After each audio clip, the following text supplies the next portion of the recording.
Good morning and welcome to the program. I'm your host, George Rideout, and as always, working the soundboard is Lynn. And we got a special guest here today. You may recall I played this amazing documentary, Inner Worlds, Outer Worlds.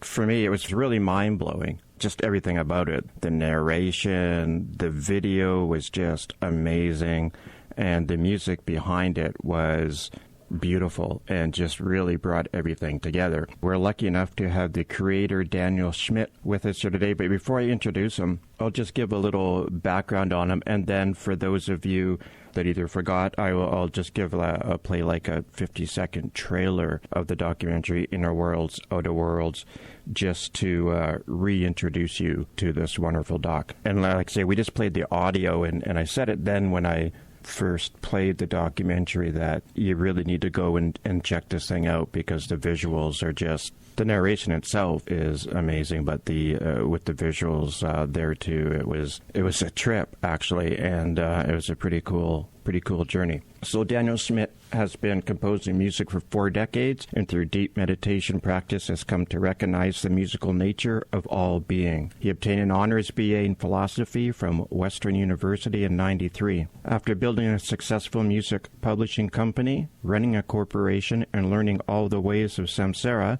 firsthand, Dan has become a self-healer and decided to use his media talents to help people to unlearn the conditioned patterns that keep them from flowing into their higher consciousness. Some of his many interests include Vipassana meditation, dark retreats, ancient knowledge of the enlightenment process, and exploring the common experiences of awakened beings and mystics from all cultures. Dan has studied the Ayurvedic system and the 5 elements, incorporating them on a deep personal level through his own healing journey. His mission is to communicate that which is beyond communicating, to express what is beyond expressing, and to do without doing. And he loves to canoe and play in the forest. And quite frankly, who doesn't like to play in the forest? Anyway, here is a brief trailer for the documentary Inner Worlds, Outer Worlds.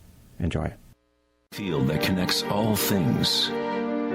It has been called Akasha, the primordial Om, the quantum field, the music of the spheres, and 1,000 other names throughout history.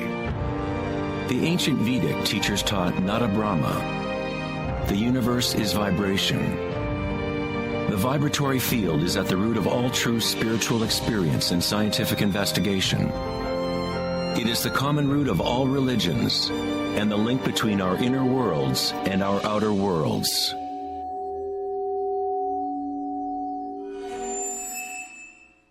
So that was the introduction to Inner Worlds, Outer Worlds. It is just a far-out documentary, and I highly suggest to anyone who likes to take a journey to sit down and watch that documentary. So luckily enough, we are happy and honored to have Daniel with us here this morning. Are you here, Daniel? I am. Thanks for having me.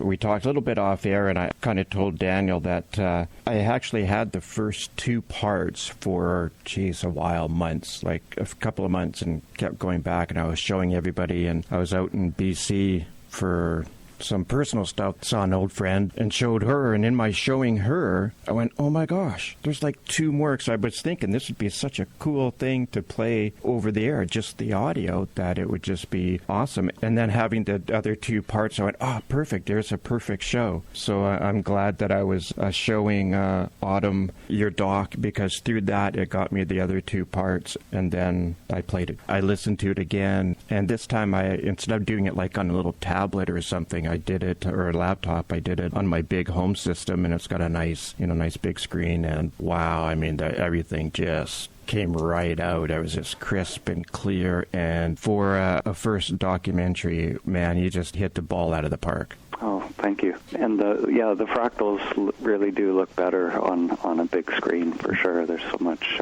detail in them. Yeah, so cool. So maybe first give us a little bit of background on yourself and kind of what led you to working on the documentary Inner Worlds, Outer Worlds. Sure. In my life, things were just sort of going along. I was just living a more or less normal life, and like I went into university, studied philosophy. I'd always been into music, and that was always in the background. Went to law school and dropped out, just trying to find what I was supposed to do on the planet, and somehow ended up in the television industry, first just creating music and then producing and just generally creating more clutter for the airwaves. And it wasn't stuff that was, particularly connected to my purpose. But at the time, it seemed like, it was kind of a cool thing to be doing. But I had kind of a wake-up call as I kind of went into that world, just the, stuff that was just, more connected to money and just, what my mind thought was cool. There was a part of me that was dying. It was like my spirit was not at all happy with that direction. And I was getting little warning signs, like little kind of signals in my body, and my inner world was trying to communicate with me, but I wasn't listening. Eventually, I pretty much got hammered with a whole host of sicknesses and autoimmune disorder, type 1 diabetes, rheumatoid arthritis. All this stuff started to manifest in my body, and it was, now in retrospect, I can see it was my inner world trying to communicate and shift me out of where I was, but it took a real hammering to make me listen, basically. Yeah, usually it does that, right? If you don't listen the first time, then the hammer gets a bit bigger the second time, a bit bigger the third time. So my hammer got to the point where I basically had to let go of everything at that time. And, my business relationship, personal relationships, everything. And I just moved out of the city. I was living in Toronto, Ontario, and just moved into the middle of nowhere and basically just started to rebuild myself, started to listen to my body, find out what it needed, just going for long walks in a beautiful forest that was nearby, and, got a canoe, and I got to a point where I just, I was either going to exit the planet or I had to find a new way of existing. Quite the journey. Mm-hmm. So that was the beginning. Part of that was I got into meditation because my mind was very active. It was actually pathologically insane at that time.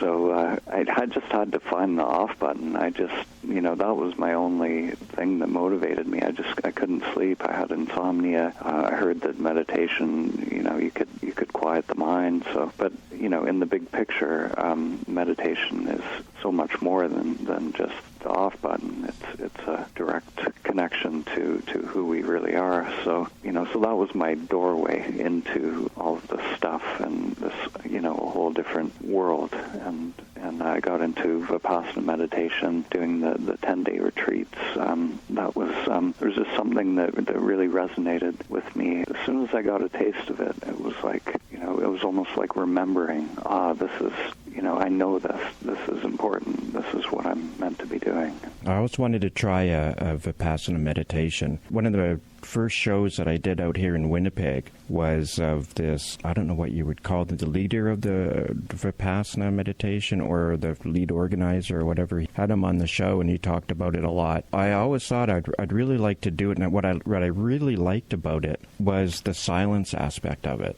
Where, now you've gone through it, so correct me if I'm wrong, that for most of the day you don't actually talk to anybody. It's only like during like an hour after supper, before meals or something like that? Yeah, it's like the 10-day retreat is completely in silence. And we're actually moving into doing sort of a Vipassana-style retreat at our own center here. We've been doing weekend retreats for many years, but we're just getting the infrastructure to do the 10-day. My flavor of it has been influenced by all the things in my life as well. But yeah, it's completely in silence. The only time you can speak is if you have a question to ask the teacher at the end of the day. The idea is to turn inward, just really experience the inner world, just observing reality as it is, because we're always focused out there, like outside of ourselves and looking for the next thing, but we're disconnected usually from what's going on inside of us. And so you can learn to observe like the phenomena that's going on in the body, the sensations, the breath, but also your thoughts as well. You start to watch the thoughts, the conditioned patterns. In that tradition, they call them sankharas, which are like deep conditioned patterns that start to come out at the retreat. And you can watch them. You can just let them arise and pass away. And these are the patterns, like this is our deep conditioning that it's like little programs running in us. And a lot of the time they're unconscious, but they're actually what are controlling us at a deep level, making us go after the next pleasure or avoid the next pain. How long have you been doing the Breathe True yoga? Has that been recent, or has that been going on for a while, even before Inner Worlds? It sort of arose around the same time. Like, we've been out here for about 7 years. We're just gradually expanding into the full expression of what we want to be doing. Like, to me, I'm really drawn to doing retreats that will really give people like a deep experience of awakening. And so far we've done a few long ones, but we are still building the infrastructure to really be able to do it on a continuous basis. Yeah. The few pictures that I've seen of your area and I think one of the main buildings, man, it just looks incredible. Yeah, we're in a pine forest area. There's really big old growth pine trees here, and there's something about the area that just feels like you're removed from the world, and also just energetically the property has a feeling of just these trees growing upwards, and there's a real kind of upwards energy which is really conducive to meditation as well. Yeah, and there's nothing like a tree for grounding. Yeah, I see them as kind of like antennas that are helping us to, energetically connect to the earth, but also to the upwards direction as well. Yeah, very much similar to when I first had the kind of vision of doing a show.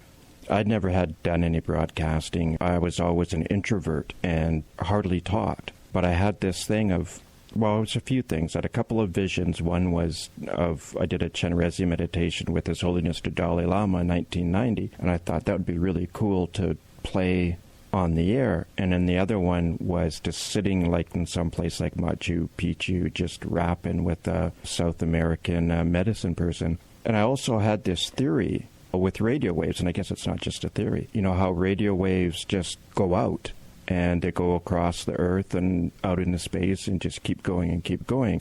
And that's why I thought it would be so cool to play something like heart chakra meditation over the radio waves. And my thought was, and then it kind of started to build. Like, I used to run with this old medicine man. I still do with several others, but the first guy that I ran with, he's since passed on. But, just sitting around a fire and listening to their stories and I'm just thinking, that was kind of maybe the precursor, was just sitting around the fire. There's nothing better than sitting around a fire listening to people's stories. Mm-hmm. And then thinking, man, to have that go across the earth, out into space, and just become part of that collective consciousness or collective unconscious that just anybody could tie in to at any time. And that positivity put out there, I couldn't think of anything better. Yeah, it really ties in with the concept of akasha, where everything is moving like you're describing. It's like we create something and it resonates out to subtler and subtler levels, and outside of the time experience, it's like this. It all exists simultaneously, and it is all accessible at any time. Yeah.